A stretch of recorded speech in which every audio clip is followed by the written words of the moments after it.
I see you over there judging. Mm-hmm. My name's Austin. Welcome to my channel. I make daily videos. I also show all my art in my shorts, so you can check those out. Not my actual pants, but in my short videos is where I reveal all my art. The first thing I want to talk about, this is how to survive as a starving artist, coming from a starving artist. The first one is you want to eat to survive. You literally got to be a machine out here. Spend all your money either saving it or putting it back into your craft, your actual art supplies. But we'll get to that in a second.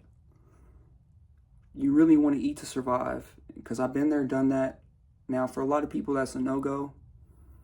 But you got to think about it. That $90, that $100 you spend twice a week, that's $200 a week. Just going out to eat somewhere nice. That's a lot of money for art supplies, especially right now. I mean, shoot, they're selling art supplies at Five Below. Five Below. And dollar stores and stuff. Like, I'm not suggesting to use low-end quality. Now, not all dollar store or Five Below stuff has low-end quality, but like, you'd be surprised, especially if you're just starting off.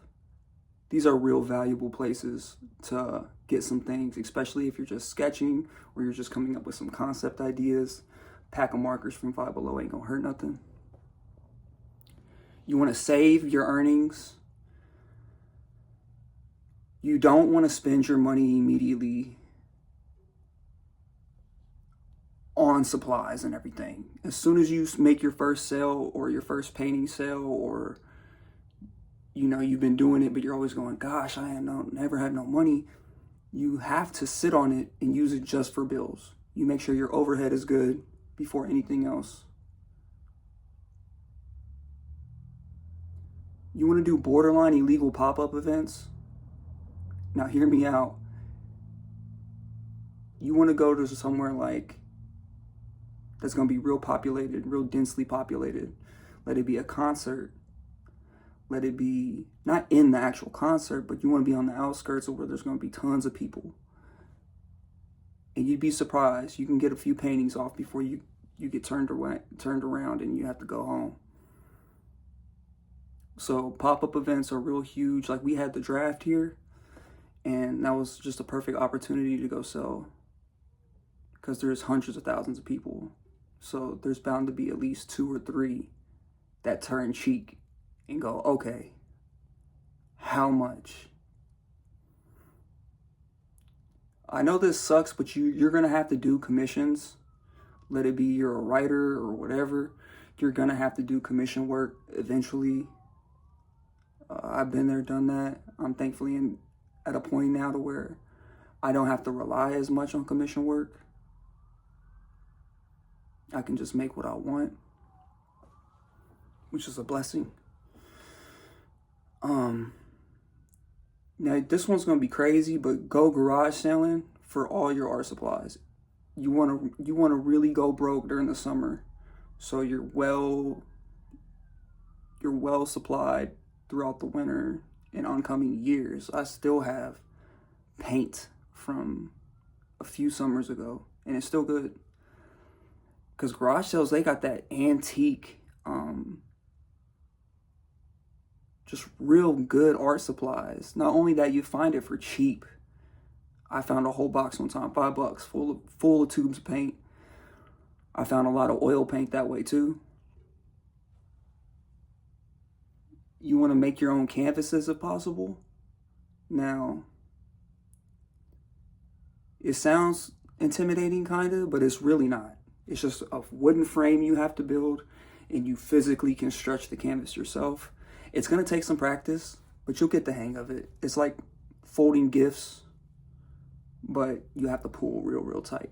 You'll be able to get it. And also, when you go canvas shopping, you want to hold it up to the light to see the thing. I know they're going to tell you, like, this is the thickest one, this is the thinnest one, or whatever. Go, okay, and look up at the light through it. You want to make sure you can see just a little bit of light, but like barely any, because the more light you can see, the more paint you're going to use. So I know it's probably like, I could spend 20 bucks and get all this canvas. Yeah, but the canvas is so thin, you're going to use up all your supplies to paint it. So go to Home Depot, get Oops paint. It's another good tip. You can get gallons on the dollar for some really, really, really good latex or acrylic paints. Now, I suggest getting the stuff that's not outdoor use, but it really doesn't matter. The only reason why I don't like the outdoor use is because then you can get into chemicals, and then sometimes they don't mix well with your actual acrylics. So then you get into this like little wishy-washy mark. I go with what I know. I know some indoor Behr paint is real good. You can get the little samples at Home Depot for real cheap. Another life hack, you're not supposed to do this, but I've gotten paint there before mixed. Not like big ones, but like the little samples. And then I go, oh, I don't like that tint. And then you come back either later that day or the next day and they'll have it in the Oops thing because you didn't want that color. So now it's only $1 instead of the $7.98 or whatever. Another one is you want to spend half of your time, literally half of all your time, looking locally at places to sell and scoping out these pop-up events. You want to look at your galleries, your online markets, everything, local coffee shops. You spend half of your time in the day doing that. And I say the other 40%, now this could go either way. This could be 40% looking locally to sell and 50% doing art. But either way, you want to spend at least half your day doing the art. And then that little 5 to 10%, that's when you make your YouTube videos, you make your shorts, you can make your little TikToks, because these are like time-killing apps. They're really not meant to sell work, but they'll definitely put eyes on you.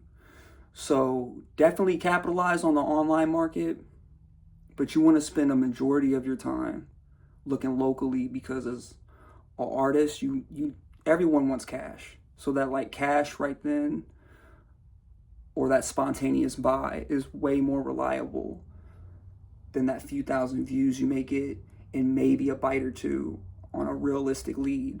But even then, it's here or there. But that's pretty much it. I want to know what you guys do as a starving artist. Even if you're I want to hear from the ones that aren't starving. I want to hear from the real artists on what they do to sell their work. I'm not making it seem like I'm some big out there well-known person. I'm well-established. That's not how I'm trying to come across. I'm just mostly make these daily into art session rant vlog one take style videos, so you can check my stuff out if you like. But how do you guys survive? Comment down below. Until the next one, doodle loop doo.